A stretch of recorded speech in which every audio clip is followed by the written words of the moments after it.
Let me introduce myself. I'm Winda from Group 3. I'm not alone here, but accompanied by two of my friends. In this opportunity, we would like to present about English correspondence, and the topic is making requests and replying to a request. So, we will continue finding out what's going on that. And first, we will explain about making requests. And for the first presenter, Leah, this is your time. Hello everyone, I am Yulianah and I will explain about making requests. Before you write the email, organize your information so you know what to ask. There are 7 guides for making requests, and number 1 is decide whether it might be better just to make one request rather than several. If you have one particular important thing to ask, only ask that one thing. The fewer options you give your receipt, the more likely you will achieve what you want. Don't add others' requests within the same email. Generally speaking, when we receive several requests within the same email, we tend to respond to the request or request that are easiest to deal with and ignore the others. And next, 2. Lay out your request clearly and give recipient all the information they need to carry out the request. To ensure that your recipient follow your request, you need to motivate them to do so. You can do this by providing clear instruction of what you wish them to do and reason why your request is relevant to them. And next, I will give an example of an email telling the leaders about the annual review process in their company. In the email note that this email has the clear structure and layout, including the use of bullets and the clear instruction, the use of bold to highlight the importance of one particular instruction, and the provision of a contact address for queries, and the final lines, which is designed to thank the recipient and help them. And last, understand the importance of completing the text. And 3, avoid blocks of the text and don't force your reader to make sense of everything. As shipper should not ask for some product information with jeopardizing the chance of receiving an answer.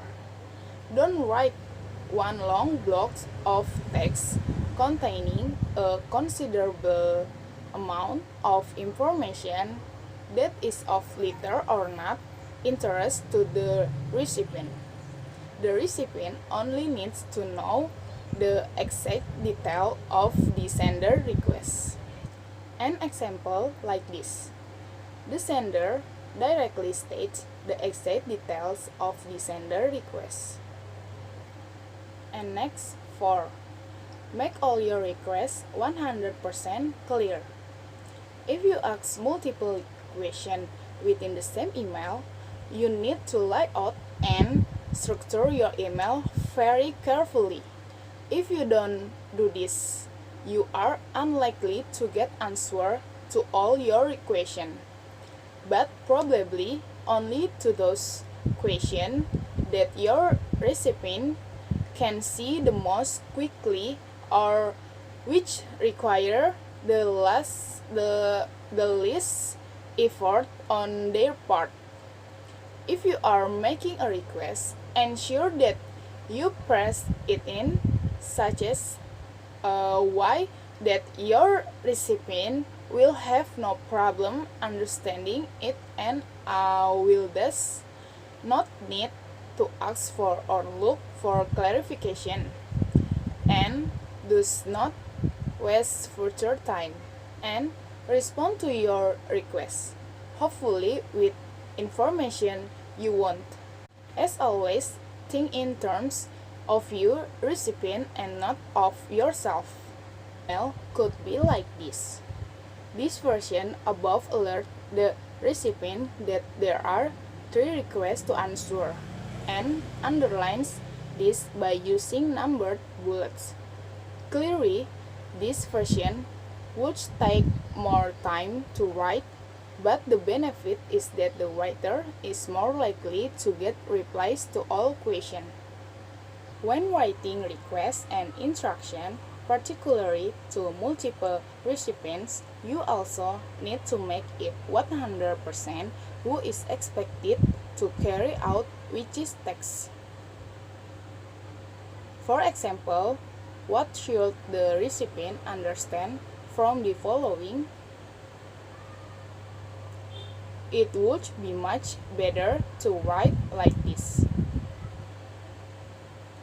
The problem with impersonal press such as it is possible, probable or necessary or mandatory, and with passive form is that the subject of the action is not mentioned so the recipient does not know if it is him or her who has to carry out the text or someone else.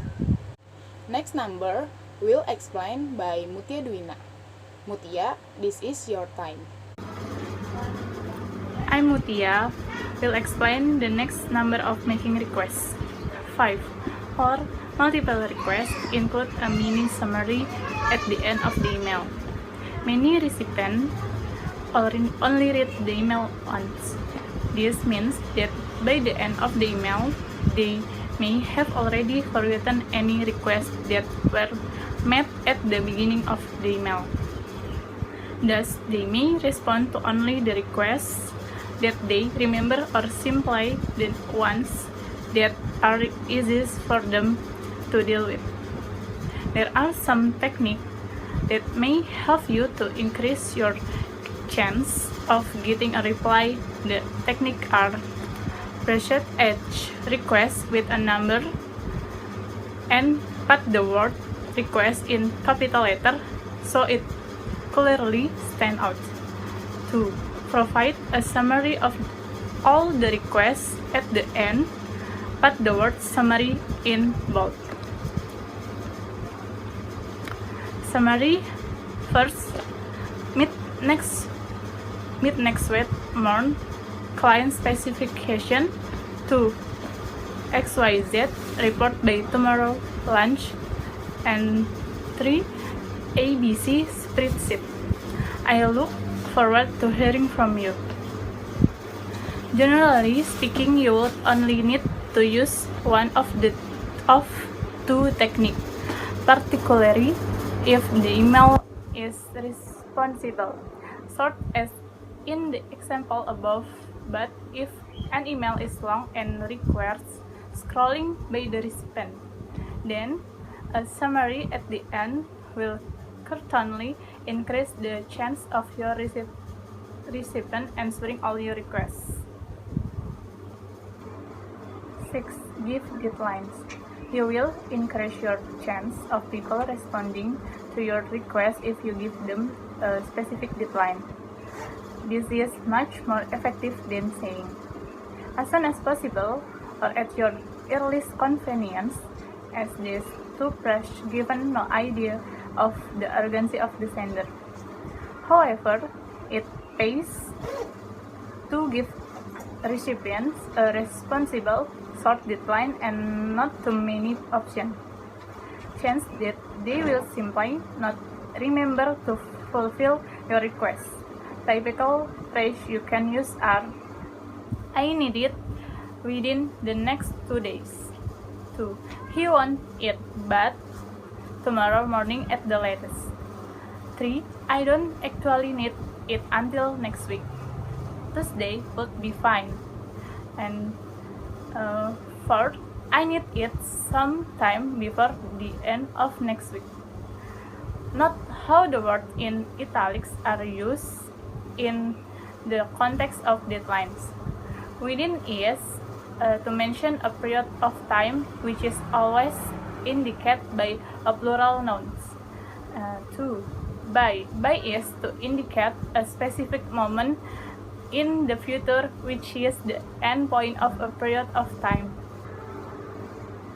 Until is with negative verb to mean not before, and before is the same as by, but by can also mean at, whereas before can only mean at any point during a period of time.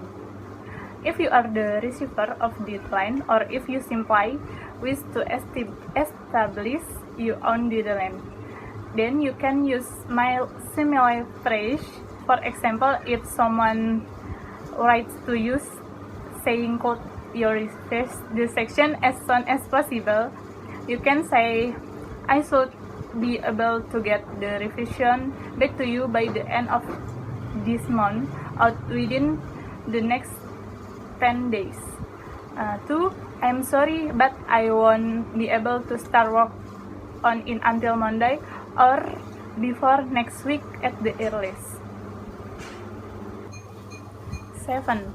Motivate the recipient to reply by empathizing with their situation or by paying them a compliment. Most recipients are more likely to meet your requests if you seem to show some understanding of their situation, or if you appreciate their skill in some way. Here are some typical phrases that sender used to motivate the recipient to reply. First, I know that you are very busy, but 2. Sorry to bother you, but 3. I have heard that you have mountain of work at the moment, but for any feedback you may have would be very much appreciated. 5. I have an urgent problem that requires your expertise. 6. I really need your help too. And last, I cannot sort this out by myself. And next topic about replying to requests will explain by Winda. Winda, this is your time. Okay, now we move to the new topic, replying to a request. There are approximately 4 guides that can be used in replying to a text. Number 1, apologizing for late reply. First, typical excuses for not replying. You can say, sorry, but for some reason my system thought that your email was spam. Or maybe you can say, sorry, but I have been out of the office all week. Second, if you don't feel it's necessary to have any excuse, you can say, I apologize for not getting back to you sooner. Third, you have to avoid giving an excuse that is likely to irritate the recipient or make you seem inefficient, such as following this. Fourth, if you are late replying, you can apologize both at the beginning and the end of the email. Like maybe you can say, please accept my apologies, blah blah blah, and thanks, and once again sorry for not getting back to you straight away. Last, if possible, state what you are doing to resolve the situation that the sender has informed you about. Maybe you can say, my sincere apologies, blah blah blah. I'm still in the process of trying to find information to you. The guide number 2 is consider inserting your answers within the body of the sender's email. There are basically 2 ways of replying to an email. First, replay your text under the sender text. And second is insert your replies within the sender's text.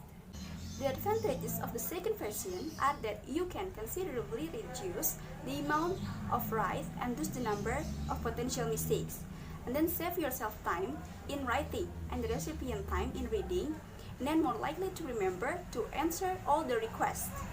The only possible disadvantages is because you write much less. It may seem to the recipient that you are in a hurry and want to deal with his or her email as fast as possible. So, the first version is more friendly. Number 3 is insert friendly command within the body of the sender's text. You can use the same techniques as illustrated in number 2 of the guide to insert friendly command within the body of an email that you have received. And the last is you have to say thank you. Receiving an email that only says thank you can quite annoying as it forces you to open and read email with no real information. However, if you have received a file from someone and you write back thank you, this is a way to acknowledge receipt of the sender's file. So, it's actually useful. So, in any case, all you need to do is to add thank you to the existing subject line. Okay, I think this is enough, and that's all from our group. Thank you for watching this video. Wassalamualaikum warahmatullahi wabarakatuh. Bye-bye.